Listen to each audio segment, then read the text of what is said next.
त्यांना मदत मिळते ह्या उद्देशाने माझं ते ह्याच संकल्प करायचे देशासाठी धर्मासाठी। आता जे कोणी गृहस्थ आहे ते आपल्या स्वार्थाचा संकल्प की माझा हे होते तसं होते ते चांगलं हे चांगलं होते, माझं एकच की माझा धर्म चांगला राहते माझा देश चांगला राहतो।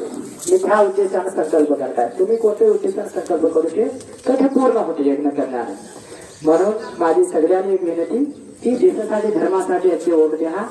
आमचं सौभाग्य आहे देशात एक 70 वर्षानंतर एक प्रधानी मोदी आला, राम मंदिराचं प्रतिष्ठापन केलं, राम मंदिर बांधले, तर हर एक डेव्हलपमेंट धर्माविषयी नाही। आपल्या दुनियामध्ये सगळे मुसलमान ख्रिश्चन देश झाले, पण एक मात्र देश वाचून आहे हिंदू देश, आपला भारत देश वाचून आहे। म्हणून याचं संरक्षण करलं पाहिजे। नाही तर येता येता आमचे हे हरिपाठ राहत नाही, योग व्यायाम राहत नाही, यज्ञ राहत नाही, मंदिर राहत नाही। तुम्ही आता तमिळनाडू कर्नाटक मध्ये पाहिलं तर मंदिराचे तोडून फोडून फेकत आहेत आंध्र प्रदेशमध्ये।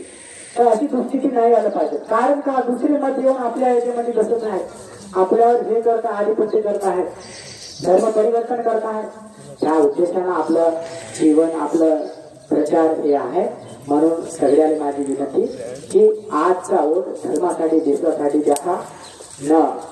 माझा एक उद्देश की धर्म का जय हो, अधर्म का नाश हो, प्राणियों में सद्भावना हो, चांगले सद्बुद्धी वाले नेते ह्या देशात परिपालन करू दे, निवडून येऊ दे, मला संकल्प। ओ